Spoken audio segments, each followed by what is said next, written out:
2018년 9월 경기 수원의 한 행정복지센터에서 다급한 신고가 119에 접수됐습니다.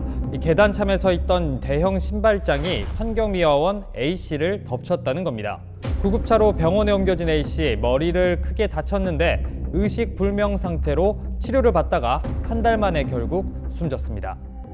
대낮에 일터에서 근무하던 노동자가 다쳐서 안타깝게 사망한 사건이죠. 그런데 8년이 지나서 한 통의 제보가 SBS에 들어왔습니다. 여기에 숨은 반전이 있었다는 겁니다. 사고 당시 CCTV 영상입니다. 미화원 대기실이 있는 건물 창문에서 무언가 우당탕탕하죠. A씨가 신발장과 함께 떨어지는 장면입니다. 이 장면을 목격하고 놀란 듯 뛰어가는 동료 미화원들, 사람들이 발을 동동 구르고 곧 구급차가 도착해 A씨를 실어갑니다. 인파가 흩어지고 상황도 정리되는 듯 보이는 이때 석연찮은 장면이 포착됩니다. A씨가 떨어진 이 현장 창문으로 무언가를 옮기는 장면이 보이는데요. 건물을 빠져나오는 미화원들이 들고 있는 것, 바로 A씨를 덮친 신발장입니다. 곧장 사고 현장 바로 옆에 있는 창고로 향하죠. 한동안 모습을 드러내지 않다가 등장한 이 미화원들 손에 나무 조각들이 보입니다.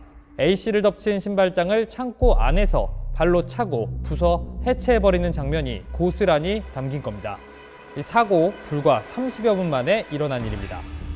현장 확인했을 때는 신발장이 다 산산조각 나가지고 왜 이걸 부셨지 하는 그런 의문이 들었고요. 옆에서 이런 상황을 진두지휘하는 남성이 있습니다. 당시 이 행정복지센터에서 청소 업무를 담당한 시 공무원 한모 씨입니다. 동사무소에서는 미화원들한테 신발장 부수라고 지시한 적이 없다 이렇게 주장을 했거든요. 근데 나중에 확인해 보니까는 청소 담당 공무원이 공간으로 들어간 다음에 모종의 이야기를 나눈 다음에 미화원들한테 지시를 하거든요. 신발장을 부셔라. 유족은 멀쩡한 신발장이 갑자기 쓰러졌을 리가 없다면서 당시 수원시장 등을 고발하고 시를 상대로 민사소송도 진행을 했습니다. 그런데 이 고발 사건은 증거 불충분을 이유로 일단락이 됐습니다. 반면에 2021년 5월, 그러니까 A씨가 숨지고 3년 만에 법원은 유족 손을 들어줬습니다. 판사가 직접 현장 검증을 진행하는 절차 등을 거쳐서 신발장이 제대로 설치되지 않아 A씨의 사망으로 이어졌다는 사실을 확인한 겁니다. 이 재판 과정에서 나온 동료 미화원들의 증언이 국면을 바꿨습니다. 민사소송 하면서 알았습니다. 증언으로 나왔거든요. 그 사람 지시받고 부셨다. 그래서 아는 겁니다. CCTV 영상에 증언과 같은 정황이 담긴 걸 확인한 유족은 한 씨가 관리 책임을 피하기 위해 핵심 증거인 신발장을 없앴다며 경찰에 증거인멸 혐의로 고발했습니다. 법원에서 인정한 사실들이 많았기 때문에 금세 결론이 나올 거라고 유족은 기대했지만 현실은 그렇지 않았습니다. 고발장을 낸 지 1년 석 달 만에, 그러니까 2023년 2월 경찰의 수사 통지가 날아왔습니다. 결론은 혐의 없음. 한 씨와 동료 미화원들 조사를 해보니까 한 씨 지시로 신발장을 부순 건 다 인정을 하더라. 다만 A씨가 크게 다쳤다고만 생각했지 사망에 이를 거라고 당시 느끼진 못했다.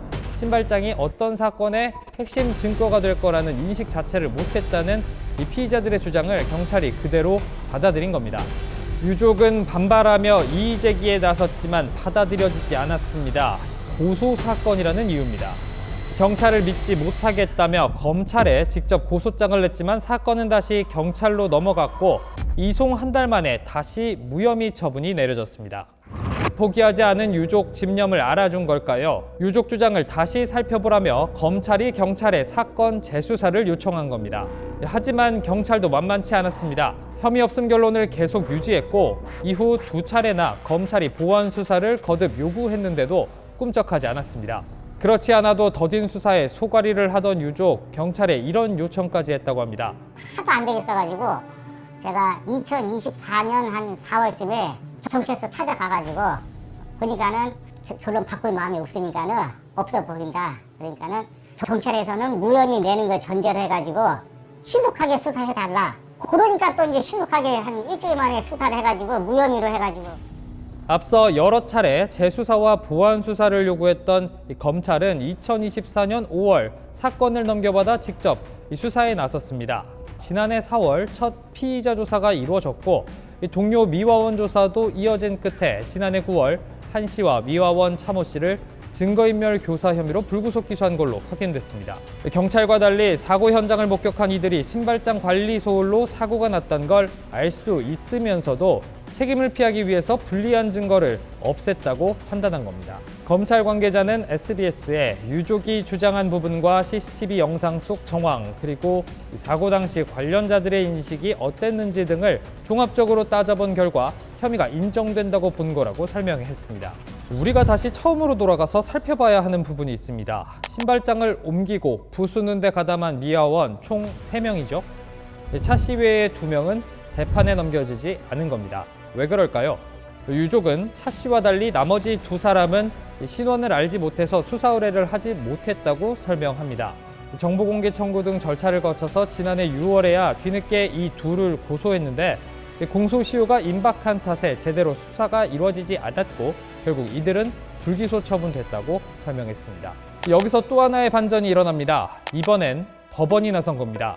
유족이 불기소 처분에 불복해서 낸 이 재정 신청을 수원고법이 받아들여서 지난해 12월 동료 미화원 2명에 대해서도 공소 제기를 하라고 검찰에 명령한 걸로 확인됐습니다. 잘 알려졌다시피 검찰이 한번 내린 결론을 법원이 뒤집어서 기소하라고 하는 이 재정 신청 인용률은 100건 중에 한 건이 채 안 될 정도로 매우 이례적일 때만 내려지는 결정입니다. 검찰은 법원 결정에 따라서 조만간 이 2명도 재판에 넘길 방침입니다. 신발장을 부수라고 지시한 한 씨와 그를 따라 장을 해체한 이 미화원 3명이 A씨 사망 8년 만에 모두 법정에 서게 되는 셈입니다. 유족도 차분히 재판 결과를 지켜보겠다고 했습니다. 그러면서도 한 가지 꼭 강조하고픈 게 있다고 말했습니다. 억울하게 돌아가셨는데 뭐 아무도 처벌 안 받았다. 4년 가까운 세월이 지났어요. 경찰 때문에. 겪어보니까는 힘없는 일반 국민들이 경찰을 상대로 이기는 거는 사실 거의 힘들고요. 그러니까 덮어버리면 되는 거예요. 경찰 입장에서는. 경찰 수사권 독립에 대한 견제장치는 있어야 돼요. 경찰 수사권 독립을 두고 몇 년째 시끄럽잖아요. 누가 옳은지를 떠나서 최소한의 견제 장치는 있어야 한다는 겁니다. 보도가 나간 뒤 기자야 이렇게 검찰 편을 들어주느냐 식의 반응이 많이 있었습니다. 특정 권력기관을 편들 이유도 없고 편들어줘서도 안 될 겁니다. 다만 유족의 말씀을 들으며 개인적으로 느낀 점이 있기는 합니다. 내 가족의 일이었다면, 그래서 몇 년을 수사기관만 쳐다보며 살아야 한다면 그걸 견딜 수 있을 것인가 곱씹게 됩니다. 견제받지 않는 힘은 어떤 결과물을 낳을 것인가? 8년의 지난한 싸움을 거치고 또 다른 지난한 싸움을 앞둔 유족이 우리에게 던지는 질문이기도 합니다.